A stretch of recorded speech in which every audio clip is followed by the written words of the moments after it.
comisión multipartidista en la Asamblea aspira a aprobar el informe sobre la denuncia realizada por el asambleísta Esteban Bernal en contra del asambleísta Sofía Espín, ex asambleísta de Alianza País, acusada de incompatibilidad de funciones.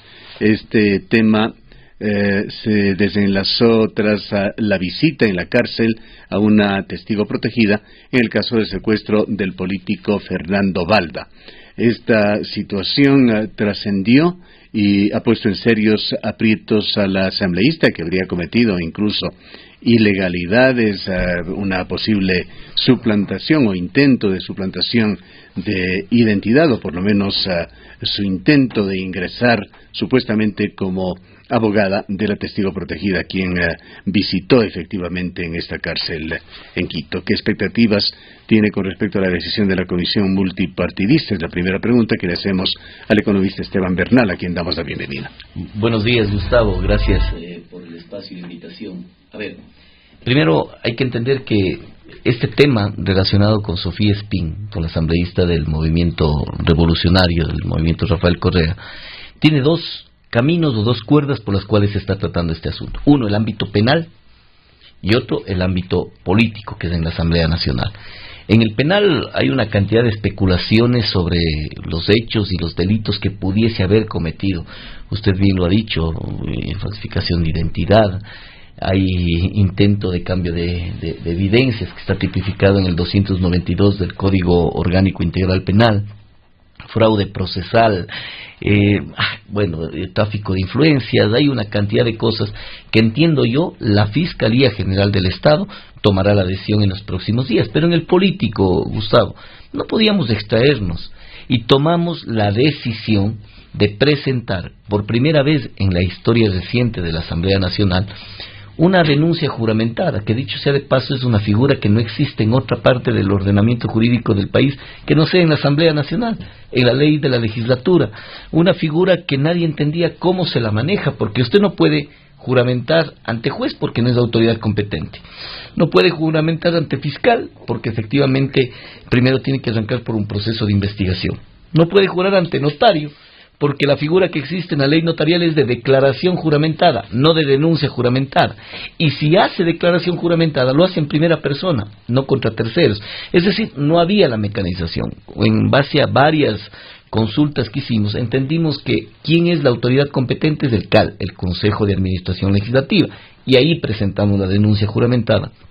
Y esto ha permitido aperturar un espacio de investigación, lo cual le permitió conformar una comisión multipartidista que está, valga la redundancia, conformada por Fernando Callejas de Creo, por Byron Valle del Movimiento de la Revolución Ciudadana y por Jimmy Candel, que preside la comisión del movimiento, o digamos de la bancada del BIN, Bancada de Integración Nacional. Tenían plazo de 10 días. Hoy a las 11:30 de la mañana están presentando la comisión el informe, que no es más que una recomendación para el Pleno, porque no es los jueces naturales la comisión como tal, es investigativa. Quienes tomarán la decisión son los 137 legisladores, una vez que se conozca el informe y que la presidenta ponga en conocimiento del Pleno de la Asamblea Nacional.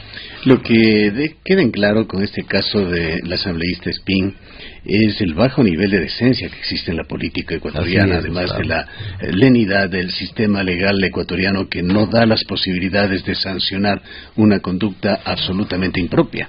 A ver, yo he visto malas leyes, Gustavo, pésimas leyes, y la ley orgánica de la función legislativa.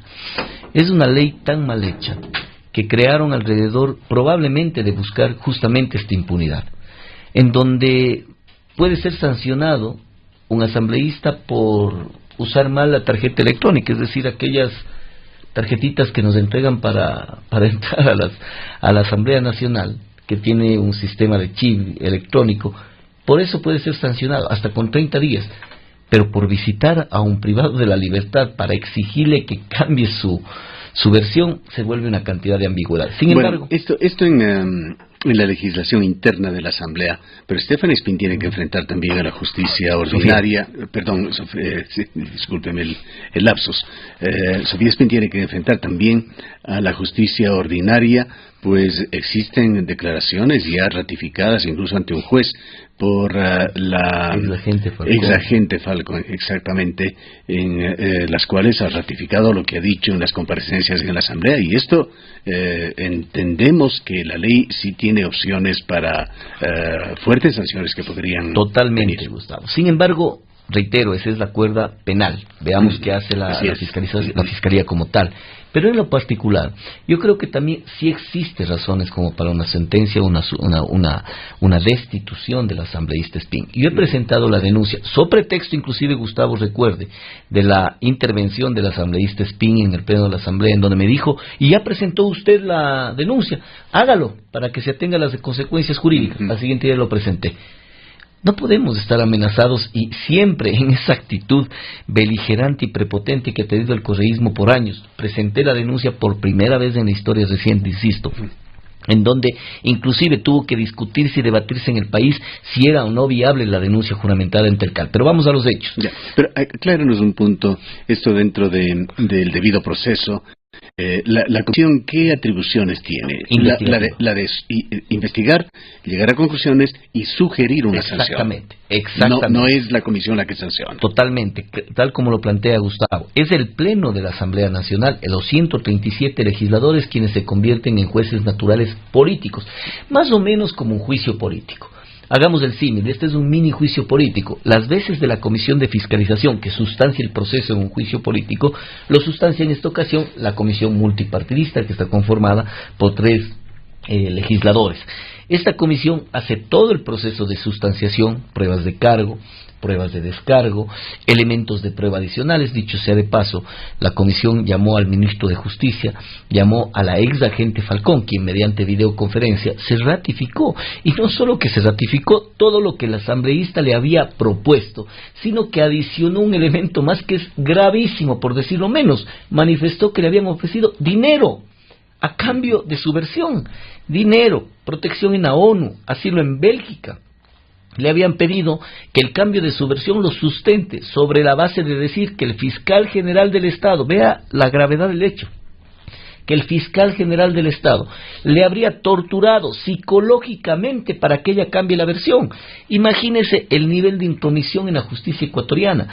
Esas actividades que realiza el asambleísta Espín, no dicho por Esteban Bernal, no dicho por Creo, no dicho por la oposición, dicho por la propia exagente Falcón y dicho por el Ministerio de Justicia, llevó a que se entienda esto como una incompatibilidad entre las funciones de asambleísta y la actividad que realizó. Usted y yo y posiblemente todos quienes nos escuchan sabemos quiénes podrían ser o son los autores intelectuales de esto. Pero se ha podido determinar por lo menos en la investigación legislativa estos nexos. Mire, eso es natural. A ver, vea Gustavo, yo le dije a la asambleísta Espín mirándole a los ojos, porque ella argumenta permanentemente que esta es una persecución política y odio político. Yo no le conozco al asambleísta Espín más que en la ocasión que defendió a ultranza al ex presidente del Consejo de la Judicatura cuando interpuse un juicio político. Nunca más le he vuelto a escuchar, ni en el Pleno, salvo ahora que está defendiéndose de este proceso. Le dije, visitar a un privado de la libertad, per se, no es malo. Usted y yo podemos hacerlo, un asambleísta lo puede hacer. Bienvenido sea, lo hacen y lo harán, y seguramente continuarán siempre haciendo. Y cuando se cumpla con las normativas y restricciones que existen, no con privilegios o saltándose la ley. Sobre la base de su inquietud, decía, ¿qué nexos tiene? Ahí empiezan a cambiar las cosas. Cuando dice el asambleísta Espín que le ha visitado por un tema de carácter humanitario, insulta la inteligencia de los ecuatorianos, porque ¿quién puede creer, pues, que una asambleísta afín, acérrima defensora del expresidente Correa, visita a la privada de la libertad, que es testigo protegido, que acusa al expresidente Correa? Primera incongruencia. Ahí nomás ya se empieza a poner un poco inconsecuente la cosa. Solo inconsecuente. O diría yo, antiético. Solo hasta ahí. Sin embargo, no deja de ser viable porque puede seguirlo haciendo. Segundo, lo hace de manera aventurada. La asambleísta Espín, dicho por la viceministra de Justicia, que además es cuencana o de la provincia de La Suay, de Quirón, la señora Liliana Guzmán, que fuese asambleísta, le dijo, asambleísta Espín, usted es visitadora ordinaria y extraordinaria. Seguramente le visitará al ex vicepresidente Jorge Glass, yo no sé. Eso significa que conocía claramente las prohibiciones y las obligaciones que tiene alguien para visitar, más aún a un testigo protegido. Entre ellas, lo que determina la Constitución, que usted, Gustavo, yo y todos los ciudadanos, pero más aún los asambleístas, estamos obligados a conocerlo, pero a profundidad. El artículo 76 dice que nadie, absolutamente nadie, puede investigar o conversar con un privado de la libertad si no está a su lado el abogado defensor. Tercero, dicen que la asambleísta Espín y la abogada Cadena, que pertenece al consultorio jurídico del doctor Caupolicán Ochoa, que defiende al expresidente Correa, habrían cometido el delito de mentir, habían mentido al decir que son abogados de la ex agente Falcón, es decir, ingresan con engaños al centro penitenciario. ¿Qué más pruebas quiere? Y por último, la visitada, en este caso la ex agente Falcón, denuncia al país, dice no fue ninguna visita humanitaria, fue una visita para condicionarme que cambie la versión y para pedirme además que acuse al fiscal de que me tortura psicológicamente. Si esas no son pruebas de incompatibilidad, ¿en qué país estamos hablando? ¿Va a ser realmente posible sancionarla en el ámbito legislativo? Yo no sé. Le hemos escuchado a Sofía Espín en sus declaraciones.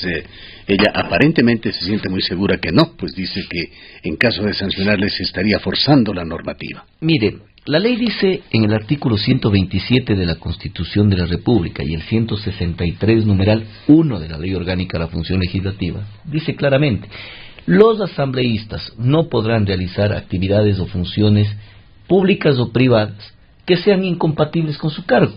La pregunta que tienen que hacerse los 137 legisladores, nosotros como bloque veremos qué presenta la comisión y votaremos a favor o en contra. Entiendo que Fernando Callejas, que representa nuestro bloque, presentará un informe. Si no es con la comisión, lo hará con minoría, uno solo, y respaldaremos para pedido de la destitución.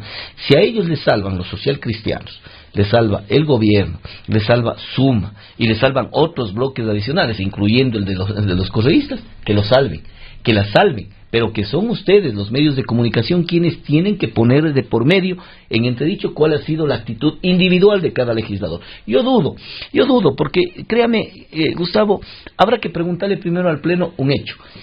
Lo hecho por la asambleísta Espín, visitar a una privada de la libertad, testigo protegido que acusa a Rafael Correa, mediante engaños, rompiendo protocolos, incumpliendo requisitos, faltando a la comisión de fiscalización, llegando a sancionarle, a persuadirle para que cambie la versión. ¿Es incompatible o no con su cargo? Yo creo que sí.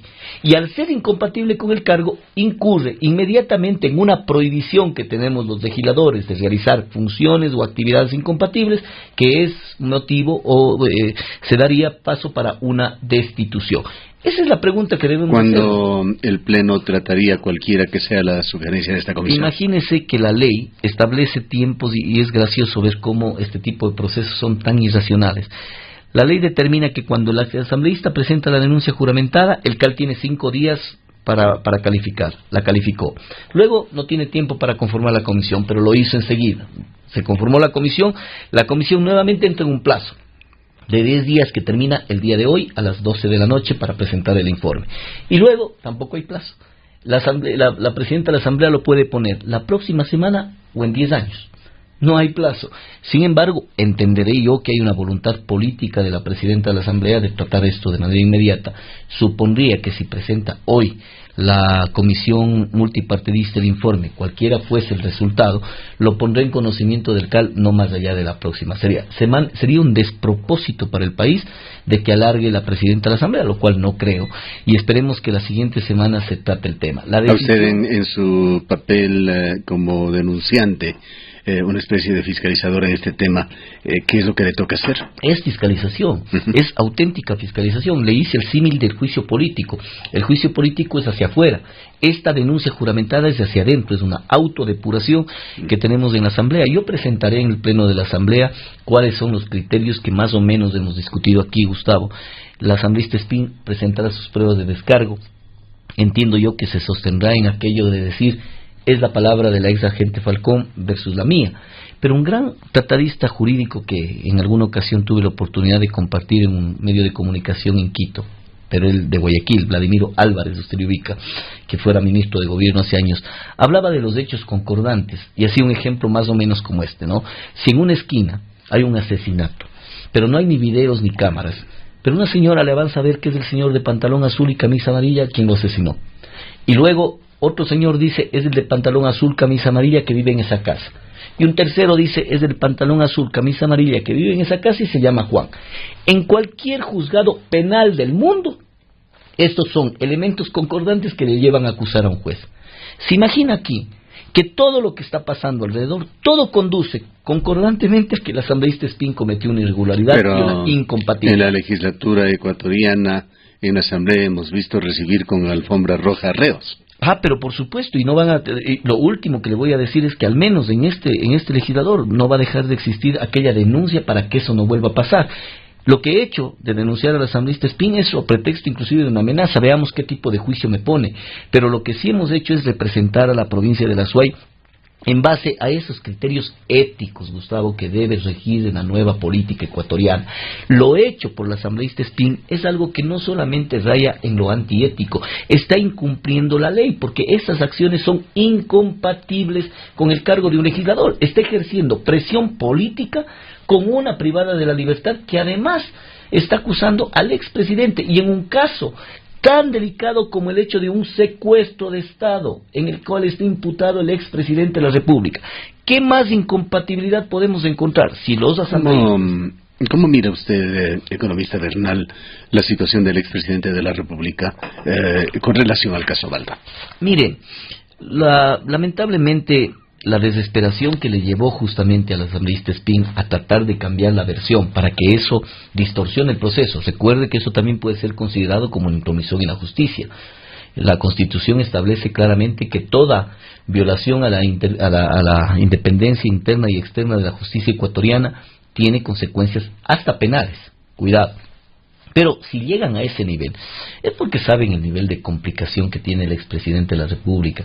Le ha acusado la exagente Falcón, le ha acusado sus exministros, le ha acusado el exagente Chicaiza, que es el ejecutor del proceso del secuestro al activista Fernando Balda. Le han acusado sus propios exministros, los directores de la CNI. Es decir, creer que el expresidente de la República no conociera este tema, habrá que ver la telenovela que monta, que dicho sea de paso, hoy a las 10 de la mañana hace su famosa sabatina mediante internet, que es impresentable a decir, contar su verdad. Lo que el expresidente de la República tiene que es pagar con la cárcel todo el daño que le ha hecho a los ecuatorianos. Y esto es un tema, Gustavo. Lo del caso del ex asambleísta Fernando Balda y el secuestro es un tema. El expresidente de la República está vinculado en el tema del 30S, en el tema de Odebrecht, en el tema de la contratación con Single, en el tema del sobreendeudamiento del país. Es decir, han abusado y han deshecho este país institucionalmente y económicamente de una forma abusiva. Habíamos sugerido en nuestra cuenta personal de Twitter, economista Bernal, de que los ecuatorianos deberíamos enterarnos mucho, lo habrán hecho, de lo que sucede en otros países, de los cuales parecemos nosotros aprendices y desgraciadamente de lo malo. Me refiero al caso Khashoggi, de un periodista saudí que desapareció en el interior de la embajada de Arabia Saudí en Turquía. Y es un caso que se investiga, en la cual actuó la inteligencia de Arabia Saudí y aparentemente lo desapareció. Habíamos señalado el paralelismo que existe con el caso Balda. El caso Balda no llegó a los extremos que este caso, que está causando conmoción a nivel mundial, pero los mecanismos son los mismos, pero surgen de la intención, del pensamiento, de las acciones de mandatarios que se consideran omnipotentes, Dios, y se consideran que están por encima de la ley y por encima del orden. El caso de Fernando Balda no se consumó por un milagro. Gustavo, yo tuve la oportunidad, no le he conocido al señor Balda más que cuando visitó la Asamblea Nacional y con Fernando Callejas lo recibimos para escuchar, y nos contaba el suplicio que había sufrido cuando le secuestran en la puerta de su domicilio en Bogotá. Fernando Balda en más de una ocasión ha dicho la intención era matarme. Pero claro, y él demuestra claramente en cada una de sus versiones, es un taxista que por obra de Dios estuvo ahí cercano y verifica que le montan en una furgoneta, avisa a la policía y la forma en la que actúa la policía colombiana es plausible. Recuerdo que Fernando Valde decía: me llevaron hacia el norte de Bogotá, esa no es la dirección en la que queda Ecuador. Así es, efectivamente, y más allá de eso, Fernando contaba de que ya lo iban golpeando y iban conversando en cómo lo desaparecen, si lo hacían en ese momento o después, que lo hacen en la selva, o dónde. Terrible, un momento crítico. Oyentes, quienes quieran enterarse un poco más de cómo funcionan esas estructuras mafiosas del poder, el caso Khashoggi, muy fácil de encontrarlo en internet, que tiene un enorme paralelismo con el caso Valda del Ecuador. Seguramente, Gustavo, lo bueno en el país es de que al menos se aperturó una investigación seria, creo yo. Quienes no le ponen el toque de seriedad son justamente los correístas, y es ahí donde nosotros hemos entrado para que esto se logre definir en el marco de nuestra competencia política y fiscalizadora. La asambleísta Espín, a mi criterio, Gustavo, debería ser destituida. Veamos qué dice la comisión multipartidista y deberíamos desestimar por completo esas actitudes de delirio, de persecución política. Yo recuerdo qué le pasó al ex asambleísta Clever Jiménez, en donde el gobierno de Correa, ahí sí, rompiendo todo proceso de defensa, sin ninguna posibilidad del derecho a la defensa de Clever Jiménez, lo empezó a perseguir judicialmente sin que se le levante la inmunidad parlamentaria. Además. Se allanó, botaron sus cosas inmediatamente hacia afuera. Luego, posterior a ello, cuando hubo la denuncia del manejo y de las redes mafiosas del manejo de las frecuencias de radio a nivel del país, al ex vicepresidente de la República, él, para poder taparse, metió preso a un asambleísta también, sin levantarle la inmunidad, si bien es cierto era de su organización. Aquí se ha respetado todo el debido proceso. La asambleísta Espín se ha defendido, han llamado a testigos, se ha llevado el procedimiento que determina la ley, y veamos qué pasa. Pero la decisión que se tome en el pleno de la asamblea es de absoluta responsabilidad de cada asambleísta en el país. Bien, transitando un poquito en esto, aunque estamos siempre hablando de lo mismo, de esa década en la cual se abusó del poder, con un gobernante que se arrogó todas las funciones y que estuvo por encima de la ley. El día de ayer mantuvimos una muy interesante entrevista por el contenido de lo que dijo nuestro invitado, el doctor Gustavo Vega Delgado, en la cual describió lo que sucedió en esta década electoralmente y cómo se permitió, a través de los propios mecanismos del Estado, que estas situaciones antidemocráticas se hayan consolidado de la manera en que se lo hicieron en el país. Y en esto tuvo mucho que ver, no solamente el Consejo Nacional Electoral, que permitió y fue facilitador de esto, pero también el Consejo de Participación Ciudadana y Control Social, que fue el principal responsable de la cooptación del poder por parte del expresidente de la República. Nos dijo también en este diálogo Gustavo Vega que es muy probable que el Consejo de Participación Ciudadana transitorio, presidido por Julio César Trujillo, proponga que se lo eleve a consulta popular, conjuntamente con las elecciones seccionales que se avecinan, la pregunta al Ecuador de si debe o no subsistir este quinto poder, el Consejo de Participación Ciudadana y Control Social, o esta quinta función del Estado. Quisiéramos conocer cuál es su punto de vista, qué es lo que piensan los legisladores sobre este tema. Nosotros habíamos dicho en campaña electoral que hay que eliminar el Consejo de Participación Ciudadana, así que esto más bien se enmarca justamente en nuestra propuesta. Mal haríamos en este momento decir lo contrario. Creo que el Consejo de Participación Ciudadana, lejos de viabilizar la participación ciudadana, lo ha limitado. El Estado ecuatoriano tiene que generar políticas públicas para viabilizar que la ciudadanía participe. Los consejos de participación ciudadana, más del anterior, incluyendo este, y lo he dicho, le he dicho al doctor Trujillo, le dije al doctor Hernández, al coronel Hernández en un foro, en un canal de televisión, son políticos, pero no hay que desmerecer aquello. Lo que hay que entender es de que la participación ciudadana tiene que volver a ser como tal, que las organizaciones sociales discutan, se activen, reclamen en el país, que las políticas públicas viabilicen aquello, pero volver a tener un Consejo de Participación Ciudadana, por más elección popular que exista, no va a dejar de tener el toque político detrás de esto. Y Gustavo, eso distorsiona. Vea quién fueron los del Consejo de Participación Ciudadana anterior. 5 de los 5 miembros anteriores, inclinados por Alianza País. Nombraron a Carlos Poli, hoy un prófugo de la justicia, ex Contralor General del Estado, llevándose millones de dólares de este país. Nombraron al Consejo de la Judicatura, un Consejo de la Judicatura que era presidido nada más y nada menos que por el doctor Gustavo Yal. ¿Quién era?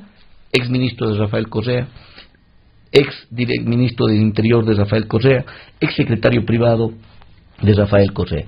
Nombraron a un fiscal general del Estado, como Galo Chiriboga. ¿Quién era? Embajador de Rafael Correa, ministro de Trabajo de Rafael Correa, tío de Rafael Correa, embajador de Rafael Correa. Es decir, ¿qué tipo de independencia había? Los únicos con las mentes lúcidas y manos ardientes eran los correístas.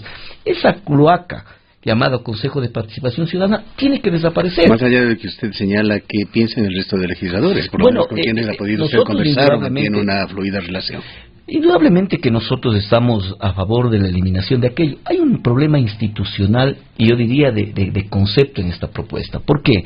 Porque también tenemos posiblemente de hecho implica una reforma constitucional la viabilidad jurídica está dada. Yo creo que primero deberíamos esperar que se conforme la Corte Constitucional. Hasta el 10 de enero es el plazo más o menos que requeriría que la Corte se pronuncie para viabilizar la consulta popular en el 24 de marzo. Entonces, debe pasar por una instancia de aprobación del presidente efectivamente. También. No, el presidente proponer, quien tiene que aprobar y viabilizar constitucionalmente. Al proponer debe aprobarlo. Sí, es una Corte Constitucional y la Corte Constitucional está cesada.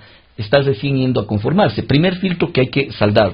El segundo, tenemos un mandato popular del 4 de febrero en el cual nos obliga a los ecuatorianos, porque es un mandato en consulta popular, a que elijamos a los nuevos miembros de participación ciudadana de un proceso electoral abierto. Eso está mandatorio. Lo que me preocupa un poco, y lo decía en varios medios de comunicación, es que este 24 de febrero, de viabilizarse la consulta para eliminar el Consejo de Participación, vamos a entrar, Gustavo, con una papeleta en la cual diga si vota o no a favor de que se elimine o no el Consejo de Participación Ciudadana. Y en la otra papeleta, una papeleta en la cual elegimos a los nuevos miembros del Consejo de Participación Ciudadana. Esa inconsistencia es la que en lo principio pienso yo que podría generar un conflicto. Yo avisoraría en lo personal, y es una postura personal, no lo hemos identificado como bloque, de que esa eliminación del Consejo de Participación Ciudadana sí se la dé, pero probablemente en otra fecha. ¿Qué me preocupa? Que por ahí buenos candidatos que pueden emerger desde el sector de participación ciudadana tomen la decisión de retirarse, que ya están calificados. ¿Por qué? Porque va a decir, voy a hacer campaña, no solo para que me elijan, sino campaña también para que no eliminen el Consejo. Eso podría distorsionar y tener papanates en unas candidaturas que saben que al menos solo van a figuretear porque probablemente el país en su gran mayoría vote por la eliminación de esto, que ha sido una alcahuetería para el correísmo. Economista Bernal, con la intención de ir armando este rompecabezas de las próximas elecciones para saber cómo se van a presentar aquí en la ciudad de Cuenca, cómo ha progresado la iniciativa suya de algunos de sus coidearios de candidatizarse para la alcaldía de Cuenca. Mire, yo le he dicho, Gustavo, y es más, y ya no voy a especular mucho, yo máximo la semana entrante, para bien o para mal, tomaré una decisión. Nuevamente se han hecho públicas varias encuestas en donde nos ponen en la carrera electoral. Creo que eso nos motiva. ¿Cómo ha salido en estas encuestas? Bueno, vi algunas encuestas públicas, ¿no?, en donde 4 personajes están en la carrera política: el marxista Jefferson Pérez, el alcalde Marcelo Cabrera, el prefecto Paul Carrasco y quien les habla, quienes estamos... Pero no fueron encuestas corridas por usted. No, entiendo que son encuestas públicas que lo han dado. Dicha de paso, las que tengo no dicen eso, dicen algo mejor para nosotros, por cierto, ¿no? Pero esas las manejamos internamente.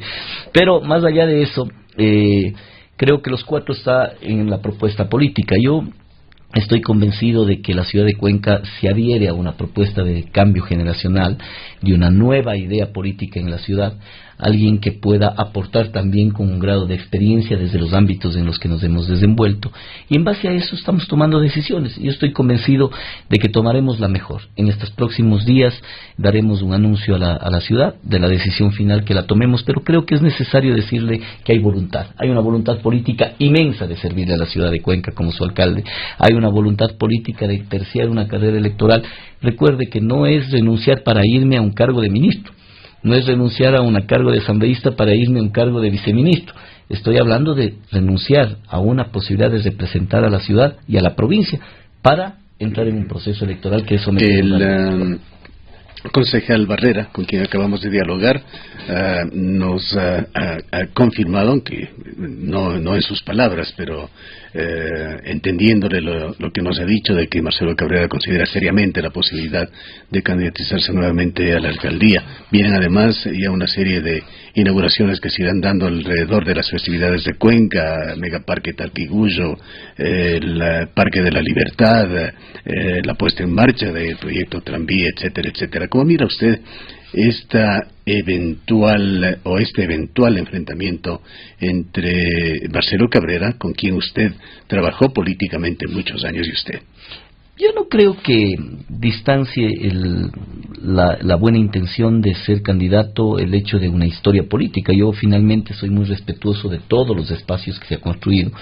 Recuerde también que he tenido la oportunidad de servirle a la ciudad y a la provincia, también con el actual prefecto, también con Marcelo Cabrera. ¿Y que el prefecto es otro precandidato? Sí, y está bien. Yo creo que la apertura, y es bueno que esto de aquí genere una mesa de elección, no la polarización que históricamente estuvimos acostumbrados en Cuenca. Bueno, no tanto histórico, yo creo que desde que se empezó el tema de la Revolución Ciudadana, nos obligaba a tener el candidato que enfrente a la Revolución Ciudadana, siempre. Hoy está en el tapete 4 opciones, en principio, no descarto a ninguna de las adicionales que se han presentado, pero existe 4 opciones que la ciudadanía tiene que determinar. ¿Hay un cambio generacional? Sí, es requiriente en este momento un cambio generacional. Y ¿Lo dicen las encuestas? No solamente eso, lo dicen las propias encuestas. Me voy a permitir mostrarle informalmente después de la entrevista algunos datos que tenemos. Pero más allá de eso, Gustavo, cuando hablo de un cambio generacional no me refiero solo a la edad. Me refiero a las ideas, porque las ideas también tienen innovación, y esas innovaciones es lo que la gente demanda. Creo yo que hay una motivación para darle a Cuenca otra visión de ciudad, pero todos quienes estén en la carrera electoral son inmensamente respetables. Todos, absolutamente todos. Discreparemos si es que hay que discrepar. Si no, de lo contrario, apoyaremos, porque si existe alguna propuesta que se acerque a lo que nosotros queremos y tenemos visión de ciudad, apoyaremos. De lo contrario, nos presentaremos. Gracias por su presencia. A usted, Gustavo. Han escuchado al economista Esteban Bernal, asambleísta por la provincia de La Suay.